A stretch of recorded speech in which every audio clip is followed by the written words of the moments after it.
So hey guys, I'm back with another video. So tonight's video is yet again another Chioma Chats video podcast edition. So by the title, we're going to be talking about why this generation fails to believe, acknowledge, and accept natural bodies. I feel like I've done several variations of this topic, but when new examples or conversations arise, there's always more to talk about. So this stems from a recent picture that rapper Rubi posted of herself on Twitter. And in this picture, people said Rubi looks thicker, heavier than we've known her to be. I actually don't really see that much of a difference. She's always had shape. I think people are really just reaching by saying that she looks way thicker. She looks literally the same to me. But I don't follow Rubi Rose, let alone really keep up with her. So maybe y'all would know better than me. The few times I've looked at her was when she basically was naked on Instagram and y'all tried to drag me and say that I called her a cum bucket, which I didn't. And honestly, from now until like the next 30 videos that I even mention this girl, I'm gonna always clarify that I never called her a cum bucket because it's like some people just don't listen. So I'm gonna make sure that you heard what I said. I said the perception of getting on the internet with no shirt on and your three little phalanges covering your nipples is going to give you the perception of a cum bucket. And I stand on that because if I did that, y'all would definitely drag me. But that's not the point. The point is because she posted these pictures, it sparked the conversation in which people accused her of surgical enhancements, and she had to turn around and shut those rumors down and speak about her being natural. So Rubi said, "I've never touched my body. No shots, BBL, filler, veneers, nothing. No shade to those that have, but stop trying to put surgery on me." She then said,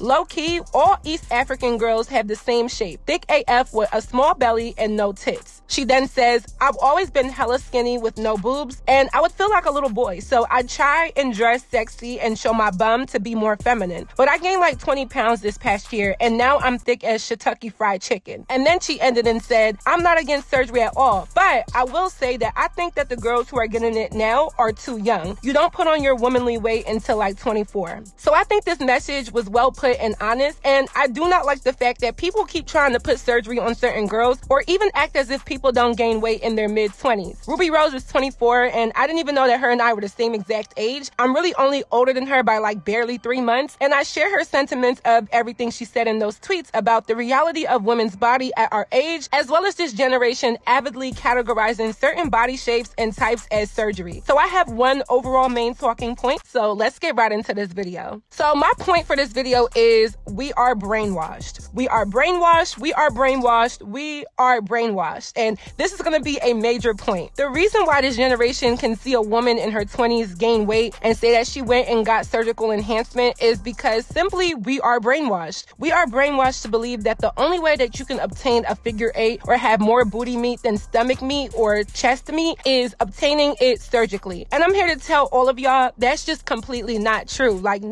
Because no. It's actually really scary and off-putting that the saturation of BBL imagery has reached a point where that's what we think the standard is, and whenever we see it, we can directly equate it with every woman who is shaped like that when there are many women who look like that naturally. If we're being real, I also think I'm brainwashed. I'm someone who has a really socially ideal shape. I don't have much hips or chest, but the shape looks great to me at least, and I'm someone who likes to credit women on being natural as well. I'll often scroll down my Instagram and all I see are BBL type bodies. Not every girl I see with enhancements has a BBL, but some of them might have a BBL, some of them might have ass shots, some of them might have liposuction, some of them might have fat grafting or fat transfers, some of them might have filler. Whatever it is, that's pretty much all I see down my timeline. And I do not follow many Instagram influencers. I don't follow the rapper baby mamas. I don't even follow the female rappers like that as well. A few, of course, but I try not to fill my timeline with that imagery because it can really be daunting on the mental. But when I see these things, usually I'm like, damn, her body looks nice, or wow, her shape is really pretty. And then the second thought I have is, oh, well, it's probably fake. And then I start to think, well, I'm sure 9 out of the 10 things I see in regards to a woman's physical physique on social media is fake. But what about that 1 out of 10 that actually isn't? So we've been programmed to not only think that the BBL shape is the most socially ideal, but also that the BBL shape is only possible through surgery and not natural. I think it's wrong that people tried to put surgery on Rubi Rose because she's somebody who stands in being natural and gets praised for not following the social trends put on so many women in their teens and early 20s. I think her body shape is actually 10 out of 10, and she's still skinny and really can't be considered thick. I think slim thick is more for her, and I think slim thick is just as up there as super thick BBL type of shape. So if we're being real, it's easy to feel confident when you still meet the social standards. This generation of Gen Z and millennials, we really live by the phone. We really live by Instagram, and there has been a more than drastic shift in what is considered socially acceptable, as well as it isn't really taboo for someone to be surgically enhanced anymore. So I was born in 1997, so I'm considered Gen Z, even though I don't really think I act like it, but hey, I am Gen Z. And I remember watching music videos from like the early 2000s and seeing the women in those videos. The women in those videos don't look like the women in the videos that we see today. And we're talking about the aesthetic and the body shape, not necessarily what the women do in those videos. So I remember seeing women who look thinner, natural, and just have a simplistic beauty to them. That goes for makeup and hair as well. Everybody just looked like a normal girl who just so happened to be beautiful, and nothing ever came off as unattainable. It's like the prettiest girls from the hood, the prettiest girls from the suburbs, the prettiest girls from the country, the prettiest girls from the farmland could all go to Atlanta and be in a Ludacris video, or go to New York and be in a Ja Rule video, and then head to the West Coast and be in a Snoop Dogg video. So my point is, the average girl could be in these videos with their natural bodies with minor enhancements and still receive praise and recognition, still make money, and still maintain the integrity of being natural, at least for the majority. But when I watch music videos now, all of the girls have one look. And when we're talking about body shape, it's big titties, small waist, big hips. Literally everybody looks like a tooth in these music videos. Everybody looks surgically enhanced. Everybody looks dramatic with the makeup and the hair and the outfits. So that dramatic shift has caused us women in our teens and early 20s to adopt this example of body image and expect it from female entertainers, no matter which industry they're in. People like to act as if the white girls are still the same white girls from 20 years ago, when the white girls also get BBLs and lip filler and all of the same things the black girls are doing. And the cool thing about being in Gen Z is that we are the generation that actually really got to be a part of the shift, as well as see the shift happen in front of our eyes. So the examples that we had growing up are what we can remember being natural, and then at some point in time we saw the examples change, and then we all became a bit brainwashed with what we want now that we are adults. Unfortunately, those kids who are currently in middle school and high school right now are pretty much completely brainwashed, because the only imagery that they've seen that they can remember is the same imagery that is causing insecurity and causing us to think that everyone is changing their bodies. Rubi Rose has maintained that she is a smaller woman with a shape and is confident and comfortable in her body, which is commendable, because I think the pressure to be thick when you are naturally skinny is way more intense than what it is when you're a bit bigger and have more meat to you, but it might not be in the most socially ideal places. Trust me, this is confessions of a skinny girl. I grew up looking like a pixie stick. It's honestly a surprise to me that I grew up to have an ass and legs and recently a little bit of hips. So over the years, we've been conditioned through the media, and the brainwashing is being carried out by people who are even older than the millennials and Gen Z, because they are the ones in the positions to control this narrative, and we're the ones who project this narrative. The only solution to brainwashing to me is to raise your young daughters to understand the truth behind what these women are doing. You can't tell them it's natural, because then they're going to question why they don't look like that. But if you're honest enough to say that it is surgery made or a purchased physique, then the brain will allow these young girls to differentiate authenticity versus desirability. And that's what works for me as well. I have a platform and I speak and I tell you all the honest truth about things, because I think it's best that people know before they make decisions and are let down, disappointed, or face atrocious realities of decisions fueled by the media. Some people call it hating, some people call it being obsessed, some people call it wanting to be like what I see, but I make enough money to afford a BBL. I just truly don't want one. I think another solution is preaching how uniqueness is a good thing and there's a beauty behind being different. I think a lot of our parents used to tell us that we were special and that the things that we didn't like and the insecurities that we had were aspects that made us unique and distinct. But although I'm not a parent, I can only imagine how hard it's become to relay that message to the kids of this generation, because they are growing up with an iPad as their entertainment and not Blue's Clues and Sesame Street like we did. Like I said, I was born in 1997, so social media really did not become this big thing until the middle of high school for me. I would say that social media really took off in like 2012 to 2014, where it became something that people really cared to be on, put energy into, and reap benefits, whether the benefits were monetary or social. And in 2012, I was in the 10th grade, so at 15 and 16 is when social media really started to hit for me. But prior to that, we were also kind of raised by the TV and were raised by our parents, versus now kids who are 15 and 16 have relied on Instagram and YouTube. Brainwashing on these kids is a lot harsher than what it was for me and even the people who were teenagers in the 80s, 90s, and early 2000s. At this point, you really just have to be really honest with your kids. Some of the conversations about grown or adult topics weren't taught to me until I was actually an adult, but that rhetoric can't work for kids anymore, because they find out information at younger ages, faster rates, and in the palm of their hands. And these kids aren't really that much younger than I am. So if you don't want your child to be brainwashed that having a BBL is the pinnacle of womanhood in regards to your physical physique, you gotta have these these conversations with them as soon as they get to middle school. Literally, the first day of 6th grade, you gotta start talking to these young girls and these young boys about these situations. And if there are any teachers, principals, or school administrators listening, I would love, and I mean love, to come to middle schools and high schools across America and speak to girls about this, because it's something I'm truly passionate about, because it's something that used to affect me a lot. You can definitely book me. Just email me and we'll talk about my rates, and I promise to keep it kid friendly, but I'm all for it. There was even a Twitter user who commented on Rubi's post and said that she's still gonna get a BBL when she turns 19. I'm not sure how old she is currently, but clearly the message went over her head. There is not one 19-year-old that should touch their body with surgery at all. And I go hard about these topics because I was once brainwashed, and sometimes I still am. Like I said, it's like you see the imagery and you know, okay, it's fake, it's not real, it's enhanced, but you're also like, damn, it looks good and people love it, people are crazy about it, and people praise it. And it's like you have to shake yourself out of those thoughts to remind yourself that the risk may not equal the reward when it comes to being shaped like that. I like to tell people that I got into social media really young and really fast, but I also fell out of it even faster. When I was towards the end of high school and early college, I was a college blogger. I posted everything about my life, everything about my college life, the parties, the fights, me and my roommates acting ratchet, my insecurities, my business. But luckily, I realized fast that that's not the way that you go. You only increase your insecurities when you give people, all of you, especially strangers on the internet. So I can speak at an age of 24 as if I'm 44, because I've seen everybody who came up during the times that I used to pay a lot of attention to on social media and wanting to be one of those girls with hundreds of thousands of followers. I've seen them either fall off, botch their body, become irrelevant, regret doing things, and worst of all, change who they were and become a robot to what is expected of them. Society expects all of us women to be a Coke bottle with no soda in it, meaning we're supposed to look a certain way, but on the inside have no flavor, no fizz, no sugar, have no mind of our own, just nothing. It's like everyone thinks that the surgery will make them a happier person, and it can, and I don't discredit that, but the individuality of everybody is also going downhill. I really want to make a video about why everybody on Instagram looks the same. I know a lot of people see that almost everyone has the same face, the same eye shape, the same type of lashes, the same button nose, the same lip filler, the same jawline chisel, the same waistline, the same tube-shaped body. It's just all the same. We look all the same as women. And that's what these young girls and teens are seeing. So no, I'm not obsessed with the girls who have a BBL. I'm obsessed with the young girls who don't know any better and are expecting people to be surgically enhanced as if that's what women should be, and expecting their bodies to look like that at the mere age of 19. So I like how Rubi even said that people should stop putting surgery on her and that she isn't against it, but she feels as though the girls who are getting it are way too young. And I've been critical of her, but I gotta give her props for this one because her platform is big enough to send such a good message that needs to be said. I respect the hell out of the women in their late 30s, 40s, 50s, and even 60s who watch my channel and comment and say, hey, I was 22 and I thought I needed this type of enhancement and I got it, and then the weight caught up to me, or I was 19 and I thought I needed this enhancement and I didn't get it, and I'm glad because by the time I was 27, I got what I used to want when I was a teenager. And I think some of this stems from the fact that society has made women feel like their prime of youth is within their late teens and early 20s, and that once you hit 30 years old, you're old, which is far from true. And they especially put this on Black women because they want us to be at our very best at 22 and 24 and 27, but nobody ever tells us that being 30 plus is when you actually are a woman. They even say your brain doesn't develop fully until you're like 25, and I'm just like, well, damn, I'm still stupid. Like, I'm only 24. So with that, Rubi discussing that a lot of these girls are too young directly reflects what we keep seeing happening with all of these figures that are prominent in urban media. Whether it's the City Girls or Lotto or Ari, they all embody the BBL look that would probably come when we were a little bit older. Maybe not in that shape, but at least gaining the weight where we want it. It doesn't happen for every woman, but every woman's metabolism definitely slows down and weight picks up at a certain point, whether it's a lot or a little. I have several friends with BBLs and they look great, but even one of my close friends told me that she should have waited to do it once she got older because now her grown woman weight is coming in and she has to constantly work out to keep herself from looking really big. And I'm not the type to talk about a woman's weight, but I couldn't help but notice when I watched Lotto's new video today called Wheelie, she looked really big. Like, I know she has the body enhancement and the BBL, but I was kind of shocked to see how much weight she had put on in that video versus what she looked like a few years ago. And she looked good, but I think her weight is catching up to her because she's getting older. And that's the part of the brainwashing that this society doesn't even tell you. Even with Ari, when she first got her body done, she looked a certain way, but you can see that her weight has picked up because we do get older and the metabolism slows down. And these girls have the shape, but they look chunky. And I don't mean that in a condescending way. I'm just saying in comparison to before, they look really stuffed. And it could be diet and a lack of exercise, but I also feel like like age is a contributing factor as well. We are really brainwashed as a society of young women, no matter the race, because the media has gone really far to believe that surgery on women is the only way to be successful in making money, getting a man, being rewarded with certain luxuries of life, and so forth. If seeing Ruby Rose gain weight makes you think that she got surgery, you should really reconsider the examples you have as what body image should be, and also edify yourself in how the woman's body actually works. I'm not against BBLs, but I'm also not going to ever advocate for someone getting them at the age of 19 or even 25. I feel like all surgical enhancements should happen after you've had children and are a woman of a particular age, and it doesn't have to be 40 and 50. It could be early 30s. I'm not touching my body until after I push out these 4 babies that I want, because what would be the point, number one? And number two, I think you have much more of an appreciation for your body when you go through something as womanly like a pregnancy. And I'm not saying I'm going to get surgical enhancements. I'm just saying that's what I would do. I want us to really reflect on the imagery that we see, shift our focus on the expectations that we have for young women, and not chastise somebody for surgery, but also recognize those who don't have it, because it's almost like being natural these days is shamed nowadays. Some people get a BBL just to say that they can afford one. Some people get one to keep up with the Joneses. And some people get one because they are brainwashed to believe that that's what they need to feel at their best self. I encourage y'all to not let the brainwashing overcome you, and acknowledge that we all are affected by it, but don't have to be consumed by it and live by it. So that is it for this video. I hope you all enjoyed. I know that this was a long one, but I really had to speak on this topic. Please let me know your commentary about my commentary down below. Please, if you haven't already, go stream my new song Ballin'. It is out on all platforms. I'm telling y'all, this song is really hot, and I really feel as though I can really make it. So please go stream the song. I will have all of the links and stuff down below. And as always, don't forget to follow me on all of my social media networks, and I will see you all in my next video.